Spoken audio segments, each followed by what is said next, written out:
Slow down. Slowly. Slowly. Hey guys, kembali lagi di channel Dongeng Alur. Apa kabar kalian semua? Kopi udut masih aman kan? Masih dong. Oke, di video kali ini saya akan menceritakan alur cerita dari Red Sparrow. Film ini adalah trailer mata-mata Amerika yang dirilis pada tahun 2018, yang disutradari oleh Francis Lawrence dan ditulis oleh Justin Haidt berdasarkan novel pada tahun 2013 dengan nama yang sama oleh Jason Matthews. Film ini dibintangi oleh Jennifer Lawrence sebagai Dominica, Joel Edgerton sebagai Nate, Matthew Scotner sebagai Ivan, Charlotte Rampling sebagai Marton, dan masih banyak aktor lainnya. Film ini menceritakan kisah seorang penari Valeria yang telah berhenti akibat kecelakaan yang menimpanya dan harus menyukupi kebutuhan hidupnya serta hutang yang dimiliki ibunya. Dan sebelum masuk ke alur ceritanya, saya ingatkan bahwa konten ini full spoiler. Jadi saya sarankan kalau kalian alergi, silakan skip di bagian-bagian tertentu ya guys. Oke lah, tanpa berlama-lama lagi, mari kita masuk ke alur ceritanya guys.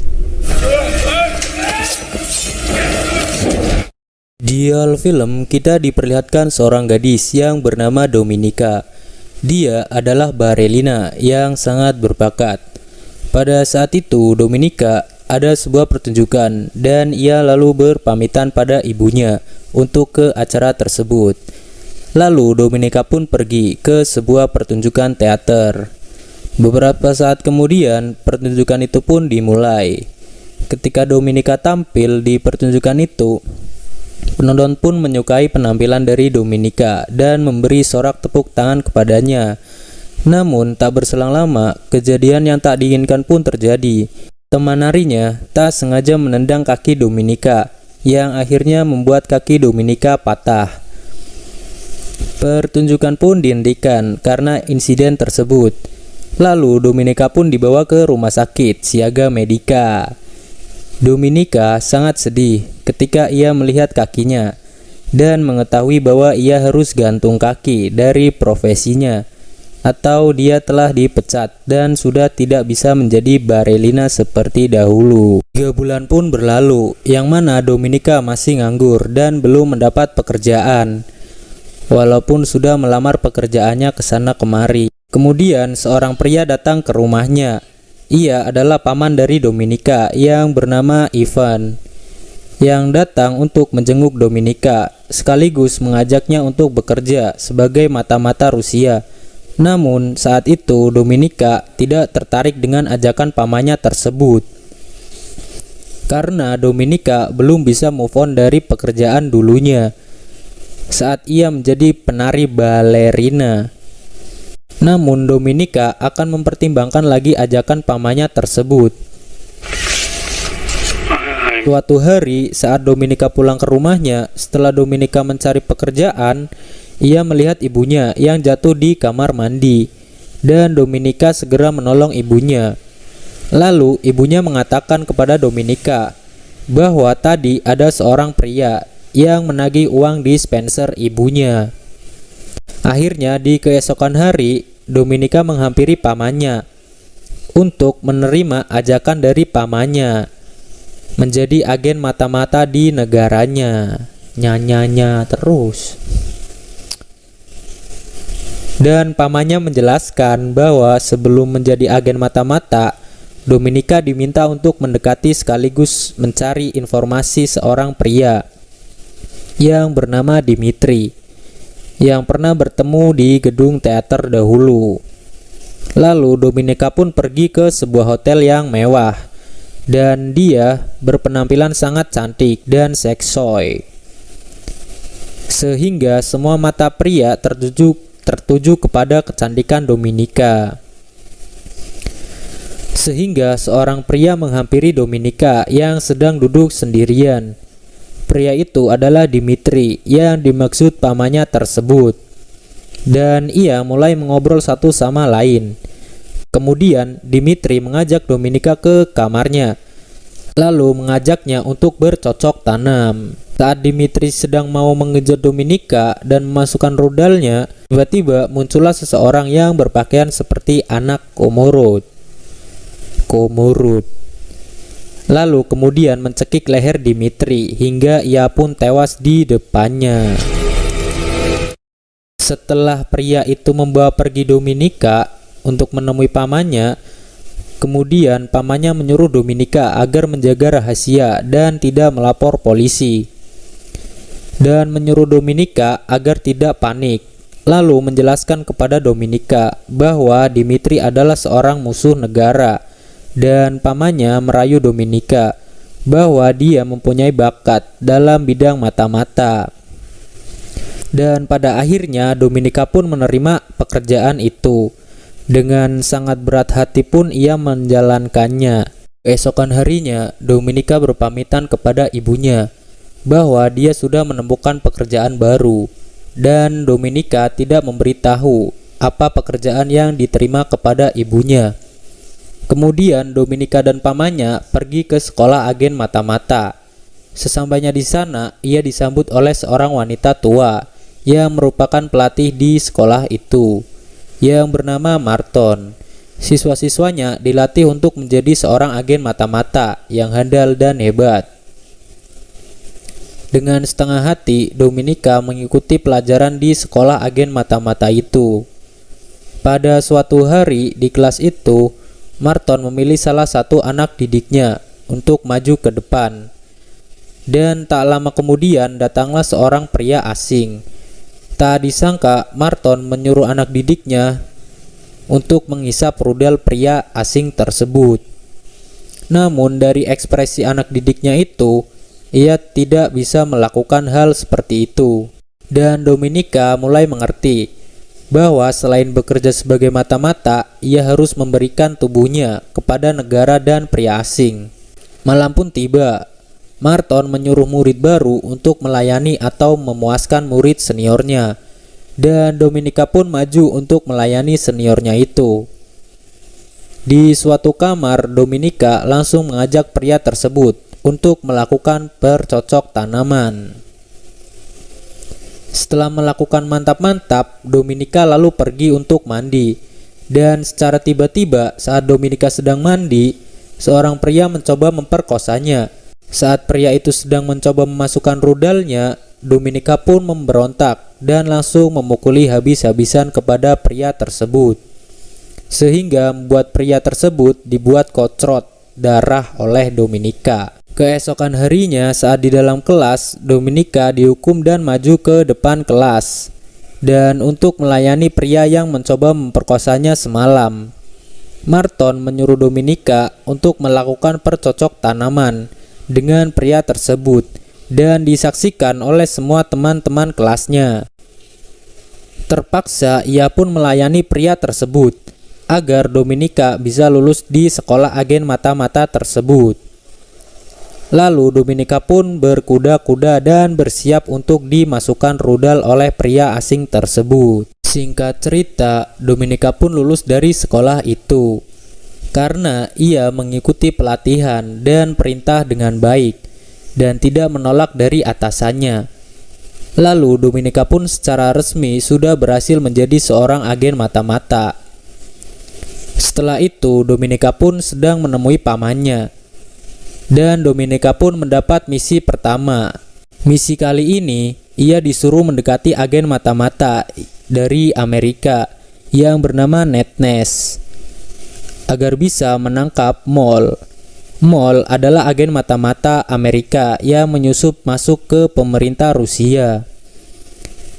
Setelah mencari berbagai informasi, akhirnya Dominika pun menemukan keberadaan Netness yang berada di Budkes di Hungaria, dan ia sering mendatangi kolam renang di sore hari. Lalu Dominika pun pergi ke kolam renang pada saat Netness berada, dan terlihat Net tertarik pada kecantikan serta tubuh Dominika yang aduhai seksnya. Setelah berenang, Net menghampiri Dominika untuk mengajaknya berkenalan, dan Ned mulai mengajak Dominika untuk makan di suatu hari nanti. Namun seperti kebanyakan wanita biasanya, Dominika pasang sifat dan ekspresi good lookingnya di hadapan Ned agar Ned semakin penasaran kepada Dominika. Keesokan harinya saat Dominika pergi ke kolam renang itu lagi dan untuk mencari informasi tentang Ned, di sana ia tak menemukannya. Ternyata Ned mengetahui identitas Dominika yang seorang agen mata-mata Rusia. Namun Ned menjaga rahasia itu kepada publik karena Ned sudah terlanjur jatuh cinta kepada Dominika. Di suatu tempat saat Dominika bertemu dengan Ned mengatakan kepada Dominika bahwa ia sudah tahu identitas aslinya. Ned juga berkata kepadanya untuk berkhianat dan menjadi agen mata-mata Amerika saja. Serta Ned pun mengungkapkan kepada Dominika bahwa ia sangat menyukainya. Setelah berbagai pertimbangan, Dominika pun menerima ajakan Ned untuk menjadi agen mata-mata Amerika tanpa sepengetahuan Rusia. Asalkan ia meminta Ned untuk membawa ke Amerika beserta ibunya. Namun pemerintah Rusia mengetahui bahwa Dominika telah berkhianat. Dan beberapa hari pun ia ditangkap di Rusia dan dihukum bahwa dia telah mengkhianati negaranya sendiri. Tetapi Dominika menyangkal tuduhan itu. Ia meyakinkan kepada pamannya sengaja bergabung dengan Amerika agar bisa mengungkap identitas dari Moll sebenarnya. Dominika meminta pamannya agar dibebaskan dan ditugaskan lagi ke bootcase. Keesokan harinya, paman Dominika pergi menemui atasannya untuk meyakinkan bahwa Dominika tidak berkhianat dan meminta agar ia dikirimkan lagi ke bootcase. Beberapa hari kemudian, Dominika sudah berada di bootcase dan ia menemui Ned. Terlihat Ned yang sudah sangat merindukannya. Lalu Dominika mengatakan kepada Ned bahwa dia ingin tinggal di Amerika bersamanya. Kemudian Dominika pun mengajak Ned untuk bercocok tanam.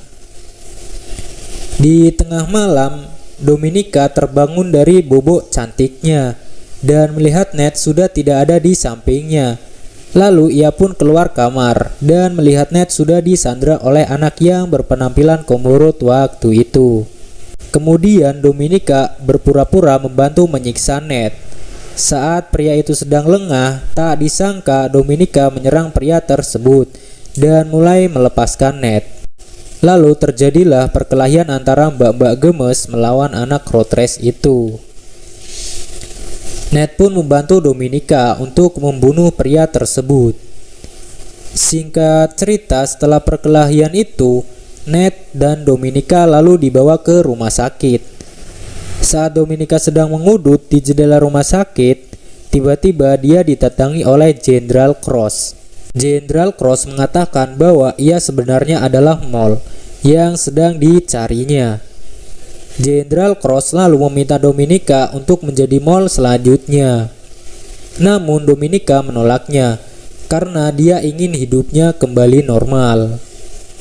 Dominika lalu meminta kepada Jenderal Cross untuk menjebak pamannya agar dia menjadi Moll demi membalaskan dendamnya selama ini, dan ia menceritakan kepada Jenderal Cross tentang keburukan pamannya. Tentu saja tawaran itu sangat menggiurkan bagi Jenderal Cross karena ia bisa menyelamatkan nyawanya. Akhirnya ia pun menyetujui kerja sama dengan Dominika dan mulai menyusun strategi balas dendam. Esok harinya Dominika memilih menyerahkan diri kepada agen CIA di Hungaria. Dan ia mengaku sebagai mata-mata dari Rusia. Ia pun langsung ditangkap atas pengakuannya. Setelah itu Dominika menghubungi pihak Rusia untuk menyelamatkannya, sambil berkata bahwa ia sudah berhasil menemukan identitas dari Moll. Akhirnya atasannya pun menyanggupinya. Ia akan membebaskan Dominika dengan cara menukarkannya dengan Moll. Tibalah di malam saat pertukaran antara agen mata-mata Rusia dan agen mata-mata Amerika, agar kedua negara tersebut tidak slack. Terlihat dari mall agen CIA dari Amerika yang ditutupi oleh kain hitam di kepalanya dengan pengawalannya. Begitu juga dengan Dominika yang didampingi oleh Ned.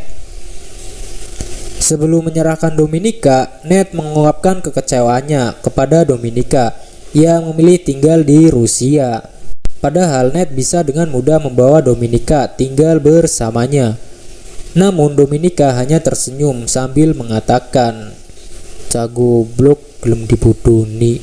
Dan saat penutup itu dibuka, ternyata Paman Ivan yang ada di sana. Raine melaskan mencok anjir. Dan berkat kerjasamanya dengan Jenderal Cross, ia berhasil menjebak pamannya sendiri. Setelah persepakatan kerjasama itu, Jenderal Cross membuat dokumen palsu Ivan dengan pengiriman uang dalam jumlah triliun miliar dari Amerika ke rekening paman Dominika. Akhirnya Ivan pun langsung ditangkap dan pertukaran pun terjadi.